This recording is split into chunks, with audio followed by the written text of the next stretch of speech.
पुण्यात्माओं, कमाल की बात है। देवी पुराण में तीसरे स्कंद में ब्रह्मा जी अपने पुत्र नारद से बता रहा है कि जब मैं कमल के फूल पर बैठा था, मुझे नहीं मालूम मैं कितने उत्पन्न हो गया, कौन मेरा जनक है। और फिर 1000 फिर तो आकाशवाणी हुई, फिर मैंने 1000 वर्ष तक तप किया, फलान किया। अब जब उसने अपने जन्म का नहीं बीरा, और बताओ वो परब्रह्म और फलाने की सृष्टि फलान जैसा भी है, क्योंकि कारण क्या था कि परमात्मा प्रत्येक युग में आए, और सबसे पहले जब आए थे वो परमात्मा सबसे पहले ब्रह्मा जी से मिले थे, और ब्रह्मा जी को सृष्टि रचना सुनाई थी, और ये काफी प्रभावित हुआ था। परमात्मा ने इसको ओम नाम दिया था जाप करने का। फिर परमात्मा गए थे विष्णु जी के पास, विष्णु जी ने भी काफी प्रभाव से बड़ी लगन से ज्ञान सुना था, और शेष हुए थे। प्रथम मंत्र उनको हरियम नाम दिया था परमेश्वर ने। और शिव जी के पास भी गए थे, शंकर भगवान के पास, उन्होंने भी ज्ञान सुना था, और उनको उन्होंने परमात्मा ने, जो वेदों में भी मंत्र नहीं है, वो सोहम मंत्र दिया था। तो यहाँ गरीबदास साहब ने बताया है कबीर साहब की मुख कमल से सुनकर कि हम बैरागी ब्रह्मपद सन्यासी महादेव पर सोहम मंत्र दिया शिव जी को, करे हमारी सेव। तो ये तीनों भगवानों को परमेश्वर आकर मिले थे संत रूप में, और इन्होंने पहले तो ज्ञान ग्रहण किया, क्योंकि ज्ञान सुना, सृष्टि रचना सुनी। फिर पीछे से काल ने इनके मन में ऐसा भूत बांट दिया और ऐसी प्रेरणा कर दी कि ये क्या जाने ये ऋषि वेदों और उनसे अलग से कहां से ज्ञान ले आया, वेद ही सर्वश्रेष्ठ हैं। तो दूसरी बार जब परमात्मा गए कि इनको आगे कुछ बढ़ाऊं, तो ब्रह्मा जी ने भी, विष्णु जी ने भी, शिव जी ने भी, तीनों ने उनका ज्ञान नकार दिया कि नहीं, जो वेदों में ज्ञान है हम उसी को मानते, उससे आगे हम नहीं मानेंगे। उसे हटकर जो आप बता रहे हो हमें समझ में जा। लेकिन वो जो सृष्टि रचना मालिक से सुनी थी, वह ऊट पटांग अटपट करके अब यहां सुनाई उसने, कुछ सच्ची कुछ झूठी। अब उसका एक झलक है ये आपके सामने, देखिएगा। अब ये क्या कहते हैं ब्रह्मा जी, 100 पृष्ठ पर हम पढ़ रहे हैं रुद्र संहिता के, कि ये क्या कह रहे हैं कि जो मूर्ति रहित परम ब्रह्म है, उसकी मूर्ति भगवान सदाशिव है। ये काल कैसे छल करता है, इसने कसम खा रखी है, प्रतिज्ञा कर रखी है कि मैं अपने वास्तविक रूप में कभी किसी को दर्शन नहीं दूंगा। तो किसी को ये शिव रूप में दर्शन दे देता है, किसी को अपने पुत्र विष्णु के रूप में, किसी को अपने पुत्र शंकर यानी ब्रह्मा के रूप में। तो इस प्रकार यहां ब्रह्मा जी विचलित है, इसको सदाशिव कह रहा है। अब देखिएगा, ये है ये काल भगवान, आगे स्पष्ट होगा इसी में। वो भगवान सदाशिव है। अर्वाचीन और प्राचीन विद्वान उन्हीं को ईश्वर कहते हैं। उस समय एकाकी रहकर इस सब इच्छा अनुसार विहार करने वाले सदाशिव ने अपने विग्रह से, शरीर से स्वयं ही एक स्वरूप भूता शक्ति की सृष्टि की। ब्रह्मा जी अपने अज्ञान में लिपापोती करण की कुचेष्टा करा रही, वह सच्चाई सामने हमारे आनी थी, जो दास ने आपको कथा सुनाई, जो परमात्मा ने सुना रखी है, और अभी आपने दास ने मौखिक सुनाई, वो इसका एक ये प्रमाण मिल रहा है इसमें। ये क्या कह रहा है कि सदाशिव ने, ये काल भगवान ने अपनी इच्छा से अपने अंदर से एक लड़की उत्पन्न की, और वह दुर्गा कहलाई। खाक है ये। अब देखो, अब उसने ये कैसे पता लग गया, ऐसे हुआ जब वो खुद का मन्ना अपनी सृष्टि, अपने जन्म का ना बेरा उसकी बताने लग रहा है अपने बाप की। तो ये तुक्के मारे परमात्मा से सुनकर इसने उलझाने की चेष्टा की, लेकिन सच्चाई छुपा नहीं करती। चोर चुरावे तुमबड़ी गड्ढे पानी में, वह गड्ढे वह ऊपर आओ ना, सच्चाई छानी ना। अब देखो, ये आपको पर रहम हुआ है।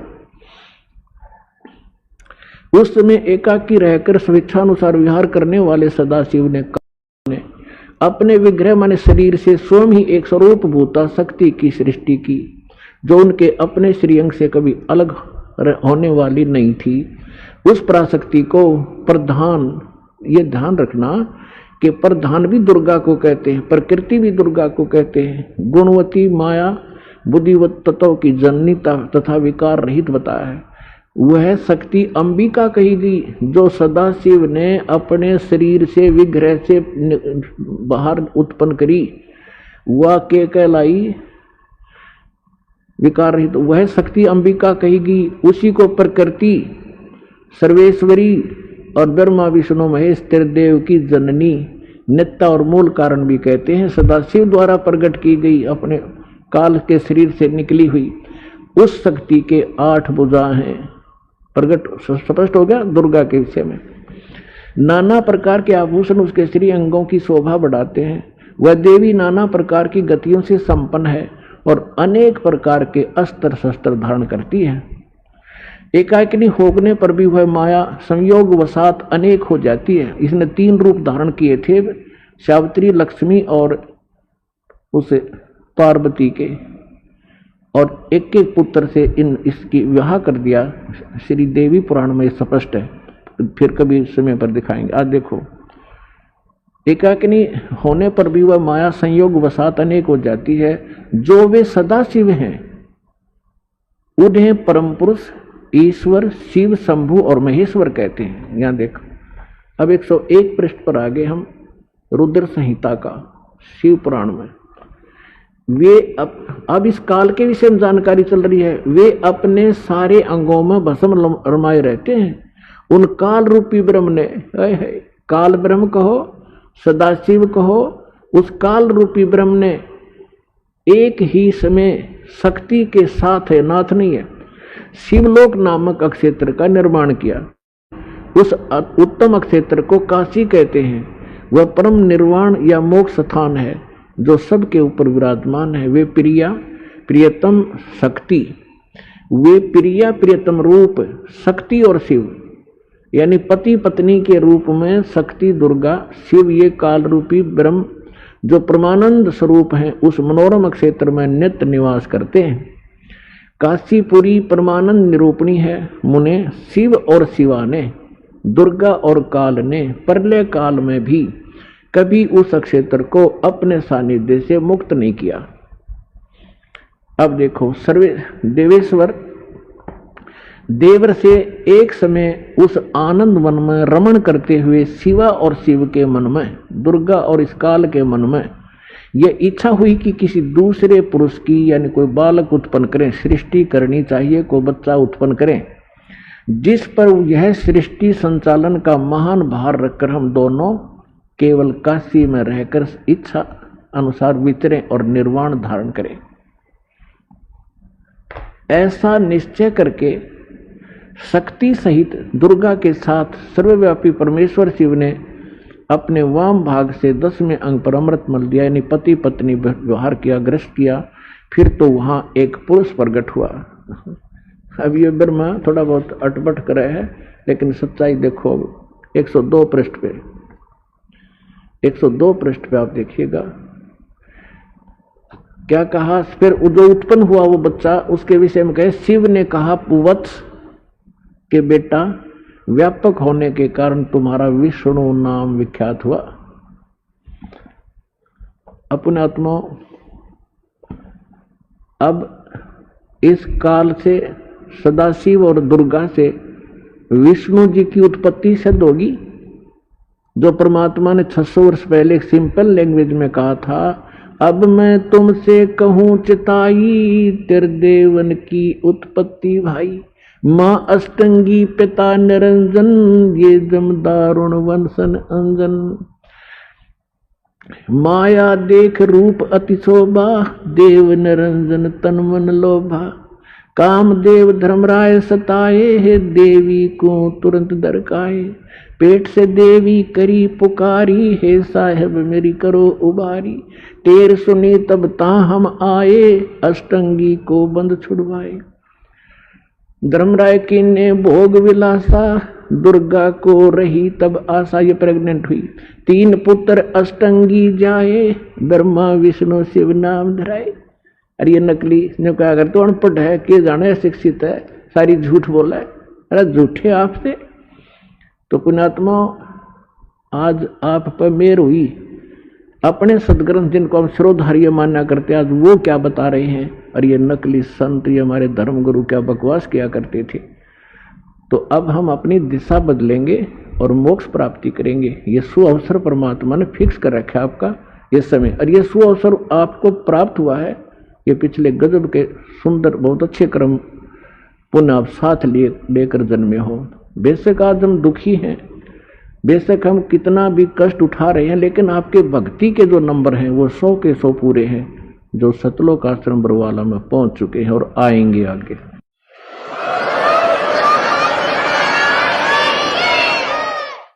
अब यहां आपने देख लिया विष्णु जी की उत्पत्ति तो दुर्गा और काल से होगी।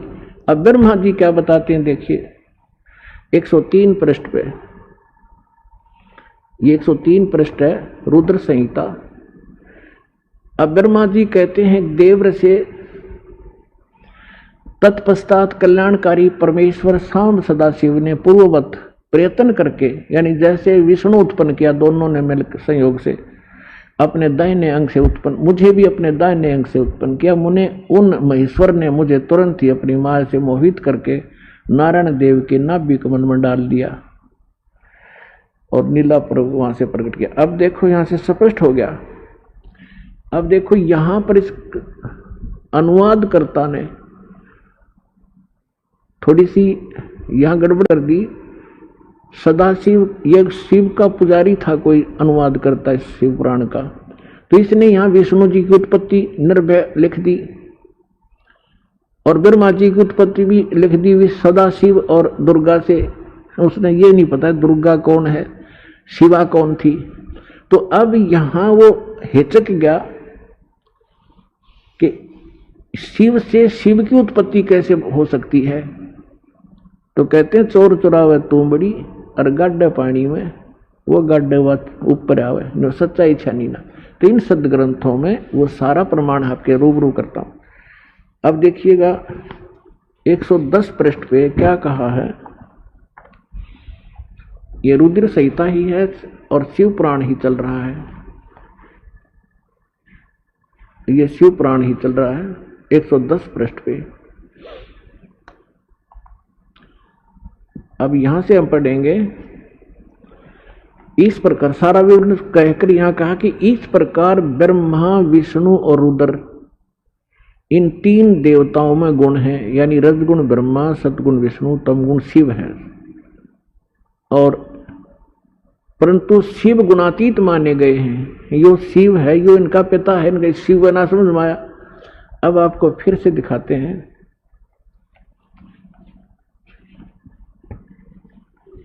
अब आपको दिखाते हैं विद्वेश्वर संहिता, इसके 24 पृष्ठ से। अब एक समय ब्रह्मा और विष्णु का आपस में युद्ध हो गया। किस बात पर हो गया? अपने आत्माओं परमात्मा कहते हैं 3 देव सो उसको धावे, निरंजन का वो पार न पावे। ब्रह्मा विष्णु महेश समाधि लाला इन्हें खूब जोर लगा लिया। कहते अपने पिता की ही इनको खबर नहीं। और ये क्या कैसे छल करता है कि जैसे ऋषि महर्षियों ने समाधिस्थ होने की चेष्टा की, किसी को ब्रह्मा जी के रूप में दर्शन दे दिए, तो उसने सबके साथ सबके सामने एक ये प्रमाणित कर दिया अपने अनुभव से कि ये जो ब्रह्मा जी है, जो उनके समक्ष देवता थे, कि ये ही सर्वेश्वर है। मैंने समाधि दशा में इसके दर्शन किए हैं। ये छुपाए बैठे अपने आप को, ये सृष्टि रचने वाले हैं, प्रजापिता हैं, सबके जनक हैं। इस बात ने सुनकर ब्रह्मा जी फूल गए। फिर किसी को ये दर्शन दे, तो किसी ने कस प्रतिज्ञा कर रखी है कि मैं कभी किसी के सामने अपने यथार्थ रूप में नहीं आऊंगा। तो किसी को ये शिव के रूप में दर्शन दे देता है, तो वो ऋषि ये कहता है कि शिव जी अपने आप को छुपाए बैठे हैं, यही सर्वेश्वर है, महेश्वर है, सबके जनक हैं, कुल के मालिक है। किसी को विष्णु जी के रूप में दर्शन दे देता दिए हैं, तो उस ऋषि ने फिर उनके डिंडोरे पीट दिए। विष्णु जी को सर्वेश्वर, ये सर्वशक्तिमान है, सबका मालिक है, मैंने समाधि में इसके दर्शन हुए, ये छुपाए बैठे। तो इस बात से इन दोनों को, तो सब तीनों को भ्रम था। देखिए दोनों बैठ गए। एक दिन ब्रह्मा जी चले गए विष्णु जी के पास। अब विष्णु जी ने उनका विशेष सत्कार नहीं किया, तो ब्रह्मा जी कहने लगे कि मैं तेरा बाप हूं और अपने बाप को देखकर तू लेटा हुआ है, तुझे शर्म नहीं आती? तो मैं सारे, विष्णु जी कहने लगे कि आजा बेटा बैठ जा, मैं तेरा बाप हूं और तू मेरी नाभि कमल से उत्पन्न हुआ है। ब्रह्मा जी कहते सारी सृष्टि का मैं रचनहार हूं, मैं प्रजापिता हूं, तू मेरा पुत्र है। इस बात की इनकी काफी झगड़ा हो गया। कहने का भाव यह है कि फिर इस काल ने बीच में इनका एक लिंग खड़ा कर दिया सतम तेजों में, और इतना लंबा बहुत, ये लड़ना भूल गए, युद्ध भूल गए और उसकी एंड को खोजने के लिए ऊपर नीचे चल पड़े, जो भी लंबी कथा। फिर ये स्वयं आ गया विष्णु अपने पुत्र शिव जी का रूप धारण करके, और फिर इनको ज्ञान देने लग गया। अब देखिएगा, यह है विद्वेश्वर संहिता 25 पृष्ठ पे या 24 से पढ़ेंगे हम। ये दोनों ब्रह्मा जी और विष्णु जी झगड़ा कर रहे थे, इनके बीच में सतम खड़ा कर दिया इसने। अब यहां ये प्रश्न उत्तर करने लगे, फिर खुद आ गया ये शिव रूप धारण करके। फिर इनके प्रश्नोत्तरी होते यहां से ज्ञान होगा इनके ब्रह्मा विष्णु महेश के पिता का। ब्रह्मा और विष्णु ने पूछा, प्रभु सृष्टि आदि 5 कर्तों के लक्षण क्या है, यह हम दोनों को बताइए। भगवान शिव बोले, मेरे कर्तव्यों को समझना अत्यंत गहन है, तथापि मैं कृपा पूर्वक तुम्हें उनके विषय में बता रहा हूं। अब ये सारा कुछ बताते हैं, सृष्टि, पालन और संहार, तिरोभाव, अनुग्रह, ये मेरे 5 करते हैं। अब हम 26 पृष्ठ पे आ गए। अब यहां पढ़ेंगे 26 पृष्ठ के। अब ये काल क्या बोला उन दोनों को, ब्रह्मा जी और विष्णु जी को, कि पुत्रों तुम दोनों ने तपस्या करके प्रसन्न हुए मुझ परमेश्वर से सृष्टि और स्थिति नामक 2 कृत यानी 2 विभाग प्राप्त किए हैं। सृष्टि और स्थिति प्राप्त किए, ये दोनों तुम्हें बहुत प्रिय है। इसी प्रकार मेरी विभूति स्वरूप यानी मेरे जैसी शकल के रुद्र और महेश्वर ने भी, ने है मैंने, 2 अन्य उत्तम कृत संहार और तिरोभाव मुझसे प्राप्त किए। अब देखो, 2 तो ये पुत्र ब्रह्मा विष्णु हो गए और 2 रुद्र और महेश्वर हो गए, तो 5वां कौन है? यो इनका पिता है, यो काल, यो सदा शिव काल रूपी ब्रह्म। अब यही सिद्ध करना था कि, और देखो अब यहां आगे क्या बताया है, मैंने पूर्व काल में अपने स्वरूप भूत मंत्र का उपदेश किया है, जो ओंकार के रूप में प्रसिद्ध है। वह महामंगलकारी मंत्र है। सबसे पहले मेरे मुख से ओंकार यानी ओम प्रकट हुआ, जो मेरे स्वरूप का बोध कराने वाला। ओंकार वाचक है, मैं वाच्य हूं। यह मंत्र मेरा स्वरूप ही है। प्रतिदिन ओंकार का निरंतर स्मरण करने से मेरा ही सदा स्मरण होता है। मेरे उत्तरवर्ती मुख से अकार का, पश्चिम मुख से उकार का ए ऊ मैं, और दक्षिण मुख से मकार का, पूर्ववर्ती मुख से बिंदु का, मध्यवर्ती मुख से नाद का प्राकट्य हुआ। इस प्रकार 5 अवयव से युक्त ओंकार का विस्तार हुआ है। इन सभी अवयव से एकीभूत होकर यह प्रणव यानी ओम नामक एक अक्षर हो गया।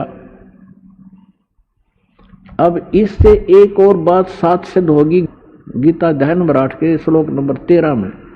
यही गीता ज्ञान दाता भी ये काल है, ब्रह्मा विष्णु महेश का पिता है। ये कहता है कि ओम इति एक अक्षरम ब्रह्म विहारण माम अनुसमरण ये प्रियाति तजंदेहम सयाति परमाम गतिम। मुझ ब्रह्म का केवल ये एक ओम अक्षर है, और जो इसका अंतिम सांस तक सिमरण करता है, शरीर छोड़कर जाता, इस ओम से मिलने वाली परम गति को प्राप्त होता है। तो ये सिद्ध हो गया कि ये काल जो है ये ब्रह्मा विष्णु महेश का पिता है और दुर्गा इनकी माता है। इतना ही सिद्ध करना। अपने आत्माओं, जब धर्मदास जी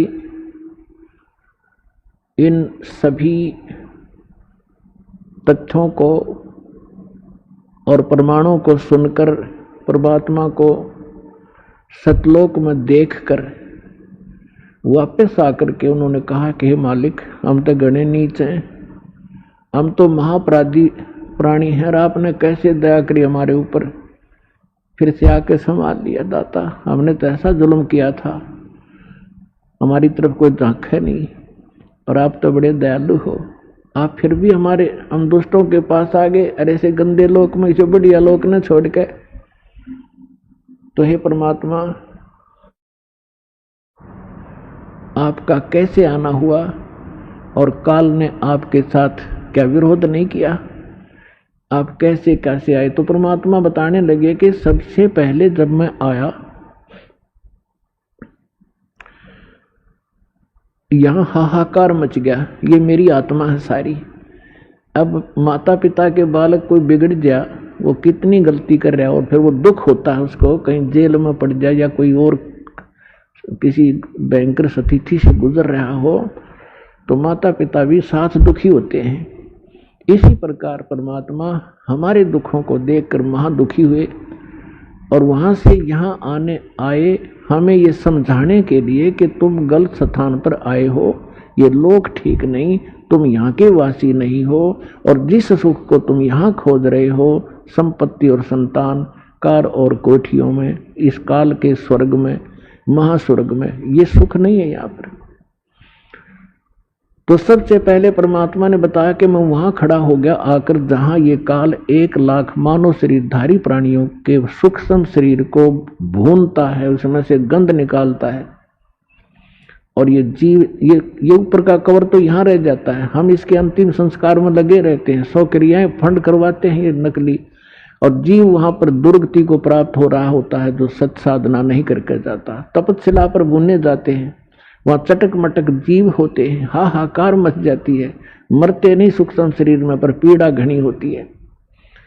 उस दुख को देखकर परमात्मा अपने पुत्र जोगजीत के रूप में, कभी सहज दास के रूप में, कभी ज्ञानी के रूप में आते रहे हैं।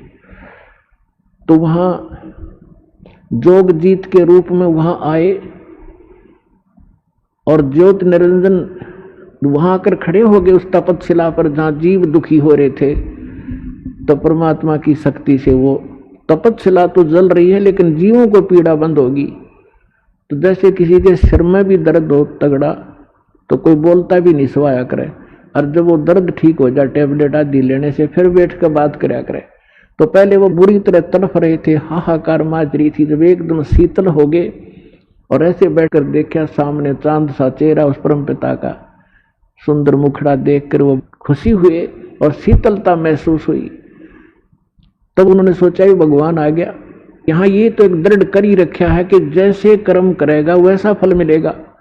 तो वहां उन्होंने पूछा, क्योंकि वहां ब्राह्मण भी वही भूलने जा रहे थे, गुरु जी भी चेले भी सारे इकट्ठे होने थे। तो उन्होंने पूछा कि हे परमात्मा, हम यहाँ कौन से कर्म का दंड भोग रहे हैं? तब परमेश्वर ने कहा कि ये इस लोक का कर्म नहीं, तुमने सतलोक में पाप कराया था, उसका दंड है ये। तुम वहां उस भरी थाली का ठोकर मार के आए थे, उस सुख को छोड़कर आए थे इस काल के लोक में, वो दंड तुम भोग रहे हो। तब परमात्मा ने उनको सृष्टि रचना सुनाई, उनके वहां फंसने का कारण बताया। तो सभी जीवों ने कहा, भगवान हम इस गंदे लोक से निकाल लो। परमात्मा ने उनको शिक्षा दी कि जिस संपत्ति को आप अपनी मानते थे वो कहाँ है, क्या लाए साथ उठाकर? तुम्हारे साथ धोखा कर रखा है इस काल ने, तुम मानते नहीं हो। तो तब तो वहां तो सारे फंस रहे थे, हाथ जोड़े ने कह दिए अब बता दो, अब ले चलो सतलोक, अपने पीछा छुड़वा दो। परमात्मा बोले ऐसे नहीं, जब तुम जाए धरो जग नर देहा, तब तुम करना मम संत सत शब्द स्नेह। जब तुम नीचे जाकर मनुष्य शरीर प्राप्त हो और मेरा संत कोई ये सत्संग और ये ज्ञान तुम्हें सुना रहा हो, तो मेरी शरण आ जाना, फिर मैं आपको पार करूंगा। ऐसे नहीं। इतनी बातें हो रही थी, तभी वो काल आ गया, उसका वो डिनर करने का समय हो गया। उसने समय फिक्स कर रखा है, इतने समय में ये सब भुन बांधकर ये वहां से उठ जाते हैं, फिर उड़ा दिए जाते हैं, और इनसे निकला हुआ गंध वहां रह जाता। आप देखते हो एक प्रारंभ में जो भी विकार करता है, कोई बीड़ी पीने लगता है, कितना दुख होता है उसको। और आप कितने बीड़ी पीते हैं, ये जबरदस्ती करवा देता है। मांस खाते हैं, शराब पीते हैं, कोई सुल्फा पीता है, कोई अटपट करता है। तो इसलिए ज्यादा से ज्यादा विकार करवाता है ताकि इनके सूक्ष्म शरीर में ये ज्यादा गंध भर जाए, और उस उतना ही गंध अधिक निकलेगा वहां तपस्या पे। तो उसका एक पात्र है, ऑटोमेटिकली वो भर जाता उस गंध से, फिर उसको खाता है ये। तो इसने सोचा था कि वो चले गए होंगे सभी प्राणी, तो वहां से उड़कर वहां तपस्या पर बन के सभी प्राणी जीव मनुष्य शरीरधारी वहां से ऊपर आ जाते हैं, और फिर धर्मराज के दरबार में आकर लाइन में खड़े हो जाते हैं।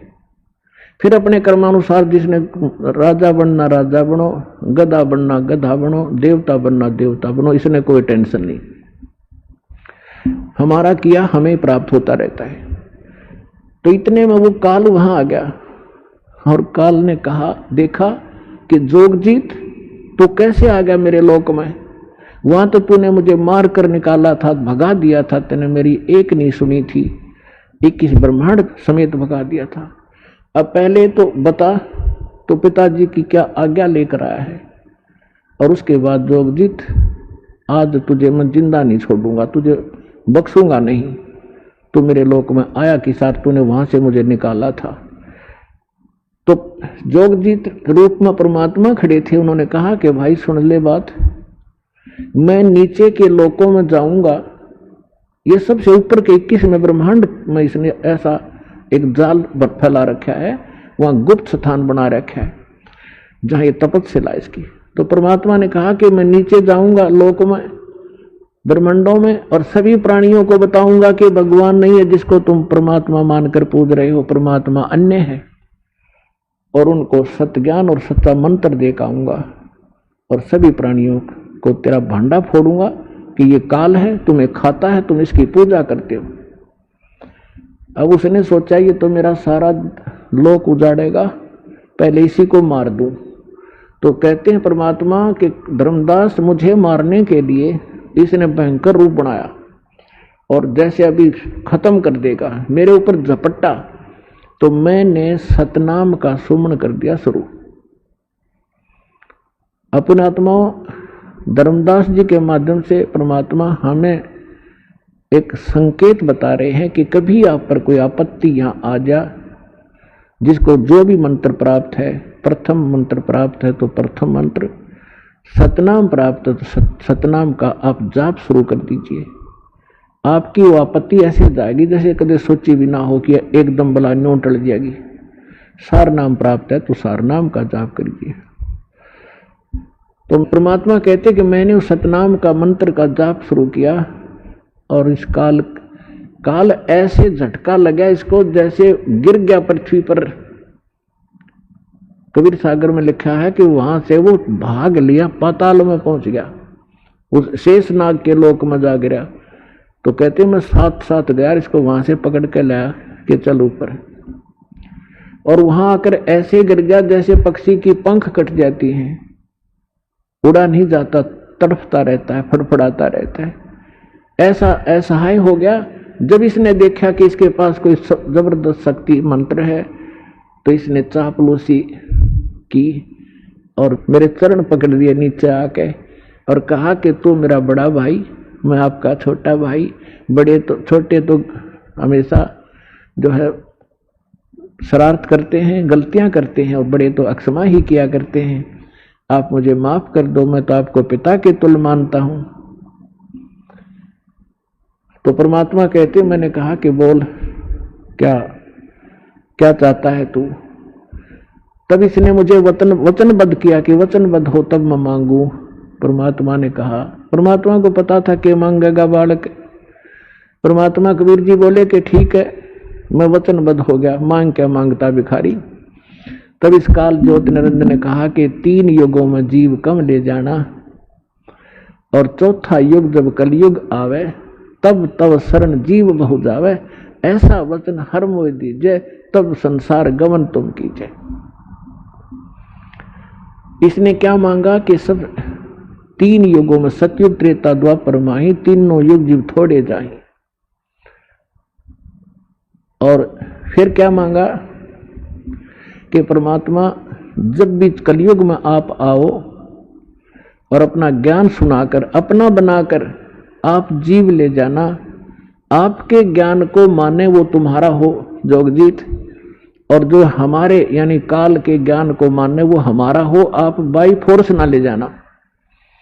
तो परमात्मा ने कहा बाई फोर्स ले जाना हो तो मैं वैसे ले जाऊं।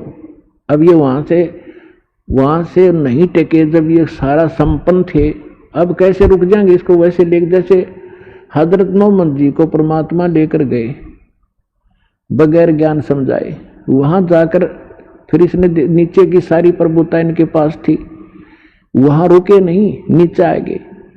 तो परमात्मा ने को पता था कि सबको ऐसा ज्ञान से रंगूंगा, सच्चाई से, तब इनकी एक प्रबल इच्छा जागेगी, जैसे हमारी यहाँ इसके साथ आने की प्रबल इच्छा हुई थी, ऐसी प्रबल इच्छा आपकी उत्पन्न होगी सतलोक जाने की।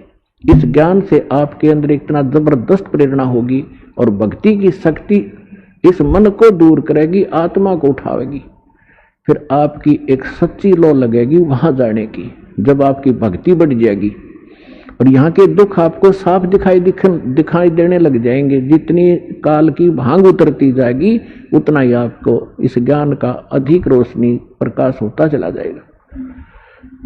तब परमात्मा से काल ने कहा था कि तीनों युगों में जीव थोड़े ले जाना, और चौथे युग में जब कलयुग आवे तब आप कितने जीव ले जाना। जब परमात्मा ने कहा भाई ठीक है तथास्तु, तब फिर उसी समय आंखें बदल ली और कहने लगे जाओ जोग जीत संसारा, आजियो तुम जब कलयुग में, और जीव न माने कहा तुम्हारा। हम इन सभी जीवों को ऐसा अज्ञान से भर देंगे, देवी देव और देवल पुजाऊं, या विद जीवों को भरमाऊं, यानी किसी को मंदिर, कोई ये देवी देवताओं की पूजाओं पर लगा दूंगा और सब अज्ञान से परिपूर्ण करवा दूंगा अपने नकली दूत भेज के। फिर कहा कि 12 पंथ करूं मैं साजा, नाम तुम्हारा ले करूं आवाजा। 12 पंथ नाम जो ले ही वो हमरे मुख आन समोई, और जाओ जोग जीत संसारा, जीव न माने कहा तुम्हारा, जीव तुम्हारा कहा न माने हमरे और हो बाद बखाने। कि ऐसा उल्टे ज्ञान से रंगवा दूंगा अपने 12 नकली पंथ बनवा के, और 12 नकली पंथ आप ही के नाम से, कबीर नाम से चलवा दूंगा,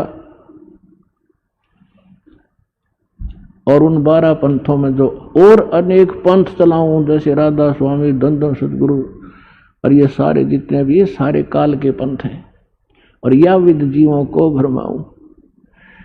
तब परमात्मा ने कहा था कि ठीक है अब तो आने दो उस समय, फिर हम बताएंगे तेरे से, फिर बात करेंगे, जब वो समय आएगा तो हम आपको बताते हैं। अब क्या बताया है कि परमात्मा ने कहा कि जो भी आप उस समय तक जितने भी तू अपने अटकलबाजी करेगा, जितने भी फंद जो हमारे इन जीवों पर लगाएगा, उनको मैं अपने सच्चे ज्ञान से और उस सत्य नाम और सार नाम से सबको कंडम कर दूंगा, खत्म कर दूंगा। देखिएगा ये है कबीर सागर, ये वही कबीर सागर है जो अभी आपको दिखा, कबीर सागर, और ये कहाँ से प्रकाशित है, और इसके सबसम वेद बोध में, यहां देखिएगा सबसम वेद बोध और बोध सागर, ये खंड है इसका, ये सबसम बोध अध्याय है। इसमें यहां बताया है निरंजन वचन, त्रेता सतयुग त्रेता द्वापर माही, तीनों युग जीव थोड़े जाही, चौथा युग जब कलयुग आई, तब तो शरण जीव बहु जाई, ऐसा वचन हर मोय दीजे, तब संसार गवन तुम कीजे। अब परमात्मा कबीर जी ने कहा कि अरे काल पर पंच पसारा, तो तीनों युग जीवन दुख डारा, और बिनती तोर लीन में मानी, तेरी बात मैंने तेरी विनती स्वीकार कर ली, और मोह को ठगे काल अभिमानी। चौथा युग जब कलयुग आई तब हम अपनो अंश पठाई। कबीर साहब कहते हैं जब चौथा युग आएगा ना कलयुग, तब मैं अपना अंश भेजूंगा, अपना दास भेजूंगा। और काल फंद छूटे नरलोई, सकल सृष्टि परवानी कोई। ओए होए, कहते काल के सब बंधन खत्म कर देंगे सभी नर और नारियों के, और सकल सृष्टि पूरा विश्व परवानिक माने दीक्षित होगा उस संत से। घर घर देखो बोध विचारा, सत नाम सब ठोर उचारा, 5500 पाचा, तब ये वचन मेरा होगा साचा। कलयुग बीत जावे जब एता, और सब जीव परम पुरुष पद चेता। अब क्या बताया है परमात्मा ने धर्मदास जी को कि मेरा और इस काल की जब वह वार्ता हुई थी उस समय मैंने कहा था कि जब कलयुग 5505 बीत जाएगा, परमात्मा ने कहा है कि चौथा युग जब कलयुग आवे और तब हम अपना वहां अंश पठाएं, तब हम अपना अंश पठाएंगे। और काल फंद छूटे नरलोई, सभी नर नारियों का काल का बंधन छूटेगा, और सकल सृष्टि परवानी कोई, पूरी सृष्टि नाम लेगी उस संत से। और घर घर देखो बोध विचारा, घर घर तत्व ज्ञान का प्रचार होगा। जैसे ज्ञान गंगा पूरे भारतवर्ष में फैल रही है परमात्मा की महिमा लेकर। सतनाम सब ठोड़ उचारा, और सतनाम सबको प्राप्त होगा। यह सतनाम आज तक किसी को भड़क नहीं लगन दी दाता ने, और पुण्यात्माओं आपके लिए पिटारा खोलवा दिया दास से। आज वो समय आ गया 5505 वर्ष वाला।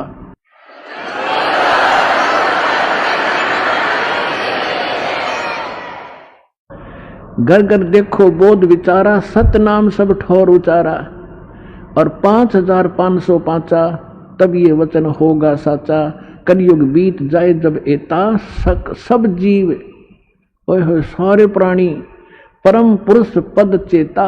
ओए होए, परम पुरुष के उस पद यानी उस स्थान के चेता माने जानकार हो जाएंगे। जैसे गीता अध्याय नंबर 15 के श्लोक नंबर 4 में कहा है कि तत्वदर्शी संत की प्राप्ति के उपरांत परमेश्वर के उस परम पद की खोज करनी चाहिए जहां जाने के बाद साधक लौटकर फिर कभी संसार में नहीं आते। कहते हैं उस समय पूरा विश्व परमात्मा के उस परम पद की से परिचित हो जाएगा। अपने आत्मा वो समय आ गया है, और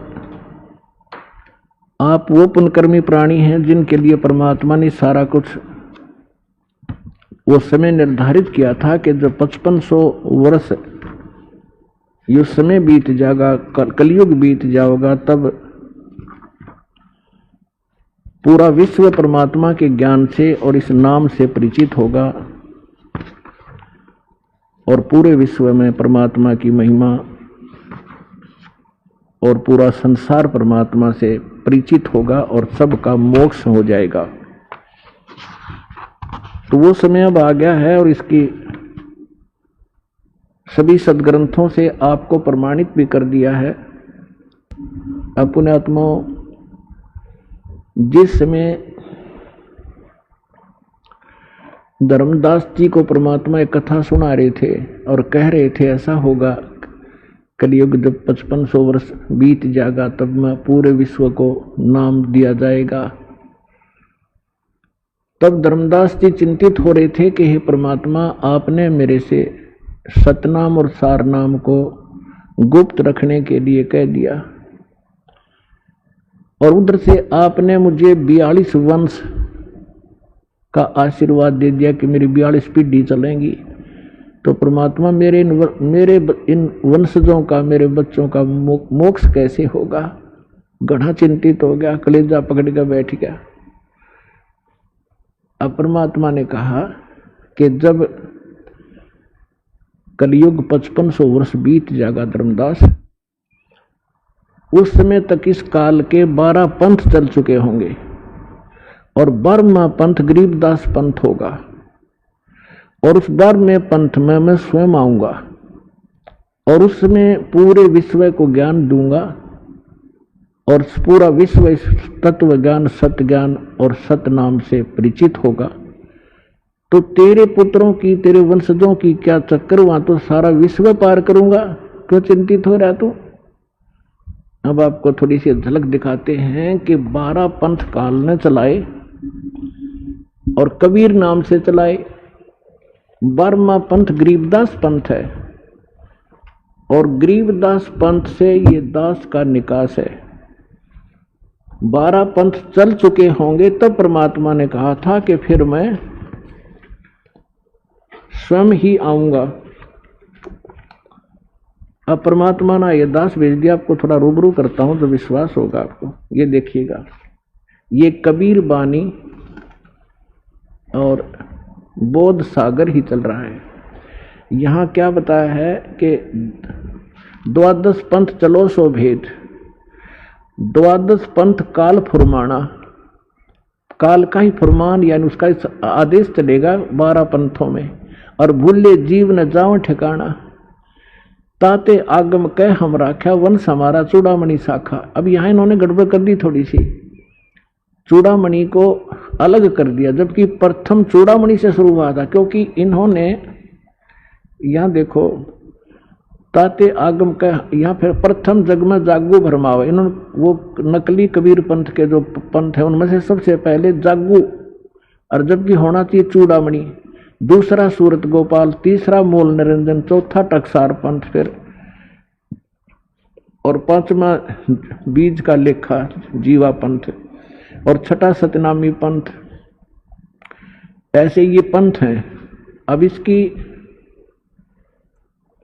जीवन दिखाते हैं आपको 1870 पे। अब ये यहां पर उसमें पद्य भाग में या गद्य भाग के अंदर है। ये कबीर चरित्र बोध और बोध सागर, इसके 1870 पृष्ठ पे क्या लिखा है कि कबीर साहब के पंथों का वृंतांत। प्रथम नारायण दास लिख दिया। नारायण दास ने तो कबीर साहब का पंथ स्वीकार नहीं किया था। ये होना चाहिए चूड़ामणि, या गलत कर रखे इन्होंने। प्रथम नारायण दास ने चूड़ामणि होना चाहिए, दूसरा जागूदास या गोदास, और तीसरा सूरत गोपाल, चौथा मूल निरंजन, 5वां टकसारी पंथ, छठा भगवान दास पंथ, 7वां सतनामी, 8वां कमाली पंथ। कमाली नहीं, कमालिए, कमाल का, वो कमाल जो पुत्र जीवित किया था उसने भी अपना अलग से नकली पंथ चलाया था। और 9वां राम कबीर पंथ, 10वां परम धाम की वाणी, और 11वां जीवा पंथ, और 12वां ये गरीबदास पंथ। अब ये 12वां गरीबदास पंथ है, यहां स्पष्ट है, यहां गद्य भाग के अंदर है। अब फिर आगे हम यहां पर कबीर बानी में और 136 पृष्ठ पे, अब यहां से है कि द्वादश पंथ काल फुरमाना, जीव भूले जीव न जाओ ठिकाना, ताते आगम कह हम राखा वंश हमारा चूड़ामणि शाखा। प्रथम जग में जागू बरमावे, फिर दूसरा सूरत गोपाल, तीसरा मूल निरंजन, वही है नो के टकसारी पंथ, और ये सतनामी पंथ, भगवान दास पंथ। अब यहाँ ये आ गया 10वां परम धाम की वाणी पंथ, जबकि ये 11वां होना चाहिए। अब यहाँ से 12वां शुरू हो गया, यहाँ तक तो 11वें तक की महिमा। अब 12वां यहाँ होता है संवत 1775 हुई, ये 1774 होना चाहिए था, गलती से 1 वर्ष का अंतर मिसप्रिंट हो रहा है। अर्थात दिन प्रेम प्रगटे जग सोई, क्योंकि संवत 1774 में आदरणीय गरीबदास साहिब जी का जन्म हुआ था। ये उसके विषय में जानकारी है। आगे देखिए, आज्ञा रहे जीव बोध लावे, और कोली चमार सबके घर खावे, साख हमारी ले जीव समझावे, असंग जन्म छोड़ नहीं पावे। यानी कह रहे हैं कि गरीबदास पंथ से ये छुआछात कुछ कम होने लगेगी, और लेकिन ये असंग छोड़ गरीबदास पंथ 12वें पंथ तक असंग जन्म उस सतलोक को प्राप्त नहीं कर सकते। ये देखिएगा, साख हमारा हमारे लिए जीव समझावे, असंग जन्म ठोर नहीं पावे, और 12वें पंथ प्रगट हो वाणी। ओह, 12वें पंथ में मेरी वाणी महिमा की वाणी फिर प्रगट होगी, गरीबदास जी द्वारा प्रगट हुई, और शब्द हमारे का निर्णय ठानी। हमारे उस मेरे द्वारा दिए गए ज्ञान जो गरीबदास जी के द्वारा लिखवाया गया ग्रंथ, उसके ऊपर वो सभी निष्कर्ष करा डिस्कस करते रहेंगे गरीबदास पंथ तक के, उसके विषय में क्या कहा है? बार में पंथ प्रगट हुआ बाणी, शब्द हमारे का निर्णय ठानी, अस्थिर घर का मर्म ना पावे, 12 पंथ हमी को ध्यावे। कबीर कबीर करेंगे लेकिन सच्चा ज्ञान नहीं समझ पाओगे और उस वाणी को वो समझ नहीं सकते। बार में पंथ प्रगट हो बाणी, शब्द हमारे का निर्णय ठानी, अस्थिर घर का मर्म न पावे, 12 पंथ हमी को ध्यावे। फिर कहते हैं बार में पंथ, उस बार में पंथ चल चुका होगा, उसके बाद बार में पंथ में हम ही चल आवे और सब पंथ मिटा एक ही पंथ चलावे। अब देखो पुण्यात्मा, परमात्मा नहीं आए थे, दास भेज रखे उसी पंथ में। अब विश्वास कर लेना और कल्याण हो जाएगा आपका।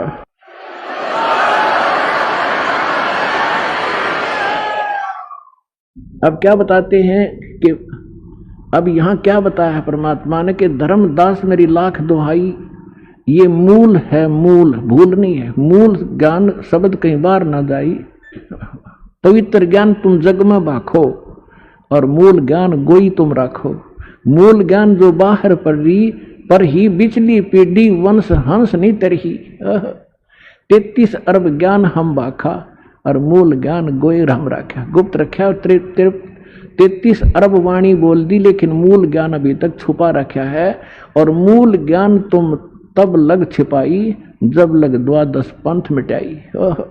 अब क्या कहा कि धर्मदास मेरी लाख दुहाई, और इस मूल ज्ञान, ये मूल ज्ञान बाहर ना जाई। मैं तुझे जो बता रहा हूं मूल मंत्र, मूल ज्ञान, ये बाहर ना जाई। मूल ज्ञान बाहर जो पढ़ी, बिचली पीढ़ी हंस नहीं तरही। यदि ये ज्ञान इन नकली पंथियों का हाथ लग गया ना सारा, तो बीच की पीढ़ी पार नहीं होगी। तो यह बिचली पीढ़ी कैसे है? अब ये प्रमाण करते हैं, देखिएगा। अब हम यहां पढ़ रहे थे ऊपर कि बार में पंथ प्रगट हो बाणी, शब्द हमारे का निर्णय ठानी, अस्थिर घर का मर्म न पावे।